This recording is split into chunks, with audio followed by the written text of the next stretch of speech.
Halo teman-teman, ini ada berita baru mengenai DJP membeberkan 5 strateginya untuk kejar target pajak 2025 yang lagi hancur lebur, yang lagi kacau balau, yang sampai dirjennya harus dipecat, diganti dirjen baru, yang belum ngerti pajak, yang harus diajarin dulu beberapa minggu mengenai perpajakan. Oke, mari gua share ke teman-teman semua ya. Bagaimana berita dari Didi luar biasa nih ya. eh, dari DTC News ya, kejar target pajak 2025, DJP beberkan 5 strateginya ya, tanggal 29 Mei, luar biasa, jam 7 pagi ya. Ditjen Pajak ya, telah menyiapkan sejumlah strategi untuk memastikan target penerimaan 2025 tercapai ya. Topik tersebut menjadi media, menjadi bahasan hangat ya. Direktur Penyuluhan yang terhormat, Ibu Dwi Astuti, gue sih pikir dia akan jadi dirjen ya, ternyata nggak bisa ya. Mengatakan pemerintah akan melaksanakan setidaknya 5 upaya untuk mencapai target pajak yang telah ditetapkan. Menurutnya, pemerintah bakal mengupayakan selisih kurang antara realisasi dan target atau shortfall pajak tidak terjadi lagi pada tahun ini. Gimana caranya? Gimana caranya? Shortfall itu semua gara-gara dimulai dari Cortex. Cortexnya nggak mau diperbaiki. Mau diperbaiki sih, tapi katanya ya. Tapi sampai hari ini masih banyak masalah. Gimana dong?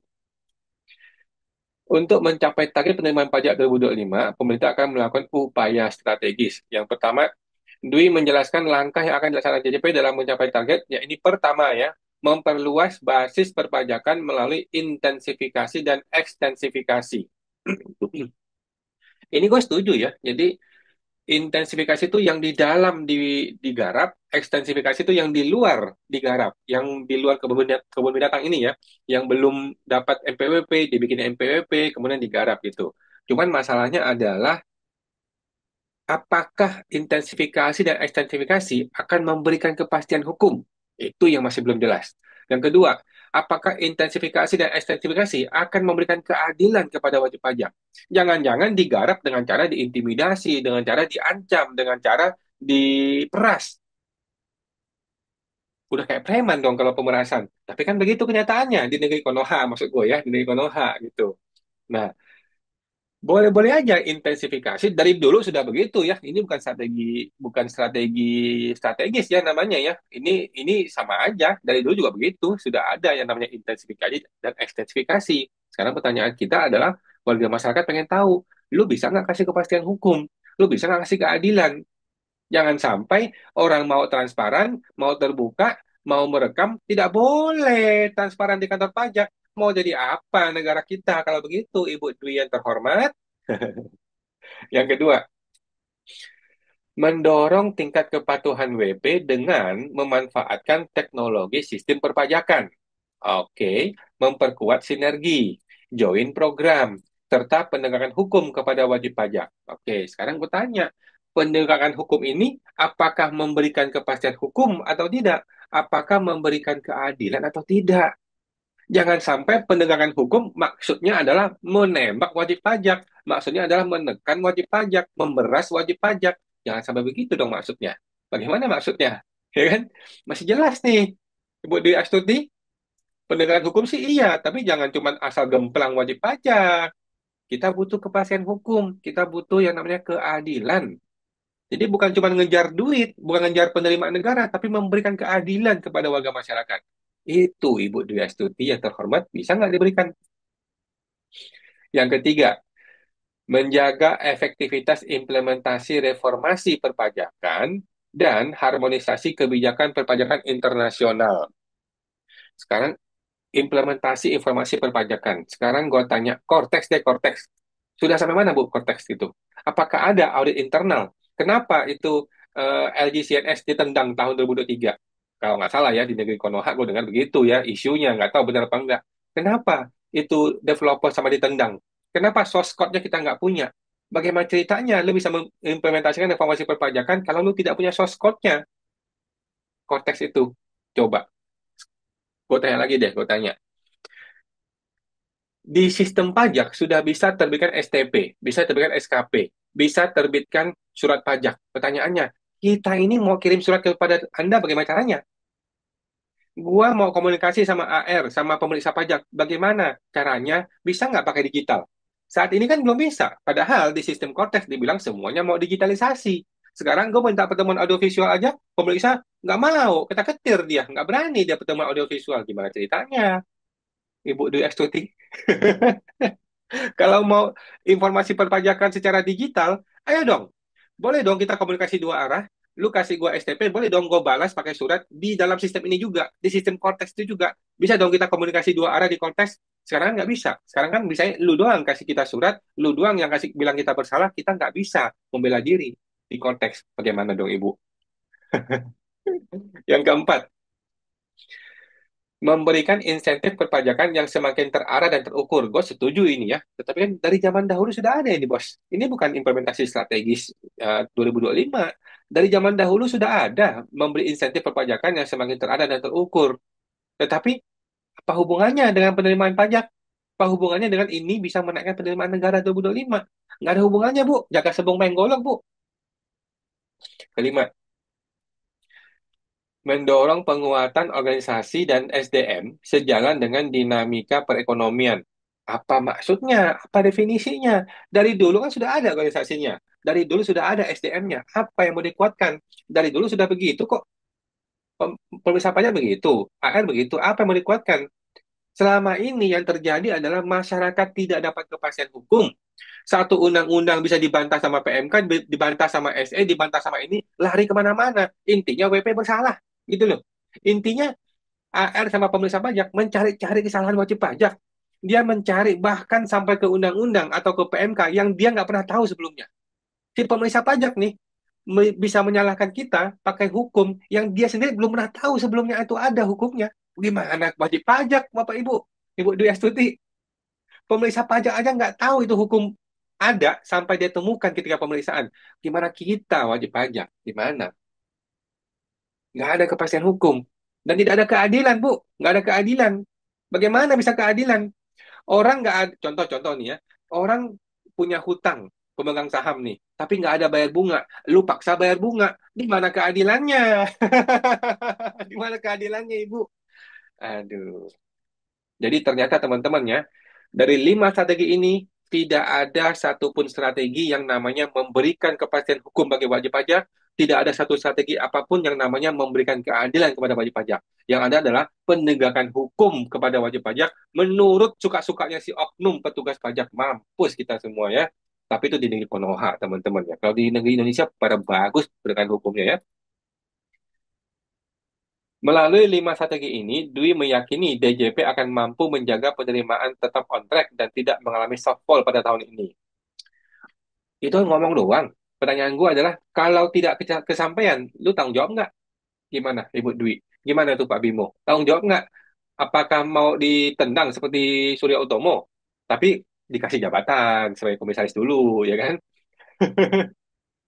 Jadi ini ngomong doang, janji doang, tapi nggak ada nggak ada reward and punishment.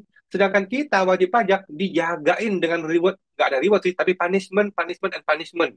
Mati kita semua ya digituin ya. Penerimaan pajak hingga April 2025 baru mencapai 557 triliun ya, atau 25% dari target 2.189 triliun. Kinerja ini juga masih mengalami kontraksi 10%. Mampus, mampus 10% kontraksinya gila.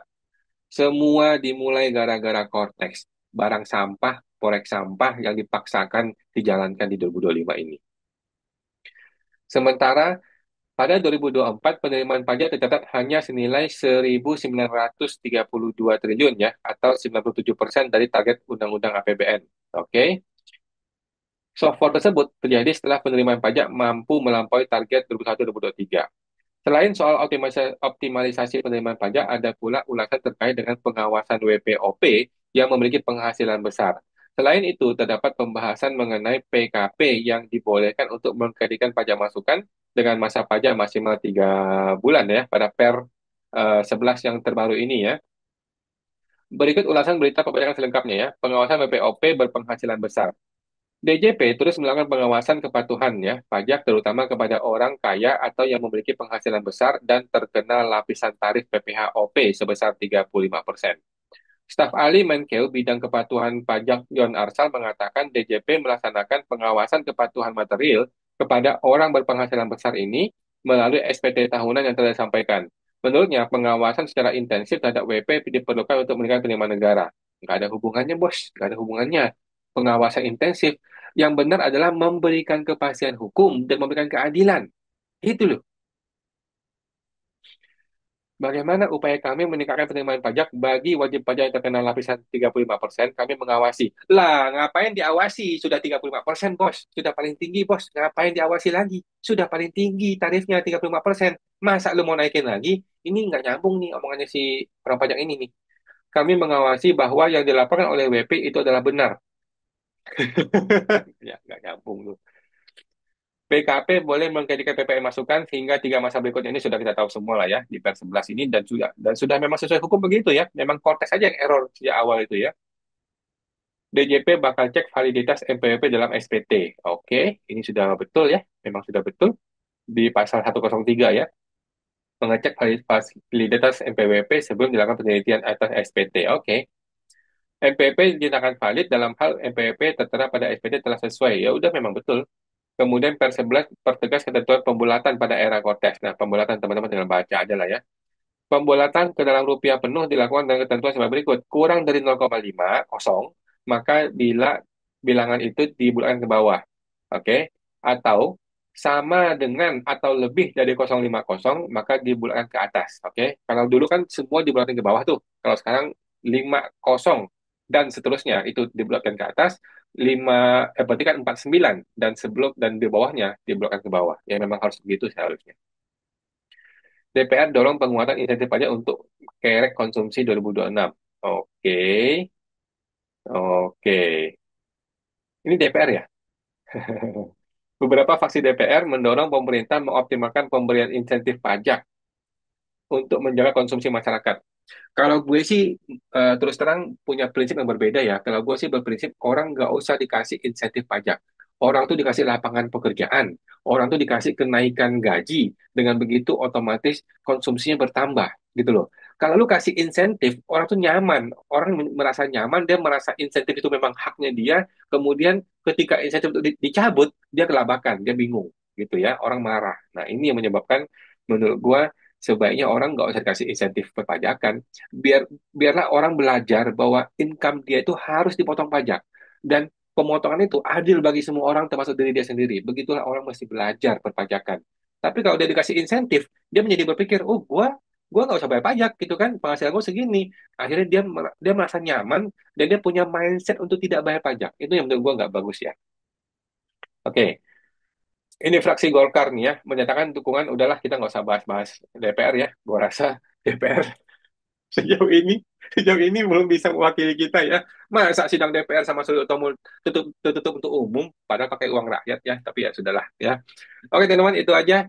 Eh, Kesimpulan gue adalah semua strategi ini bukanlah strategi, ini hanyalah omon-omon aja, ini hanyalah sebuah lip service saja yang pada akhirnya menurut gue tidak banyak membantu ya karena tidak memberikan unsur kepastian hukum dan tidak memberikan unsur keadilan kepada wajib pajak. Akhirnya kita semua akan kembali ke metode yang lama, yaitu diperas, diintimidasi, diancam, kemudian kalau melawan betul-betul dikenain pemeriksaan dan bukber dan sebagainya, tapi kalau tidak melawan akhirnya ada korupsi, kasih uang suap dan sebagainya.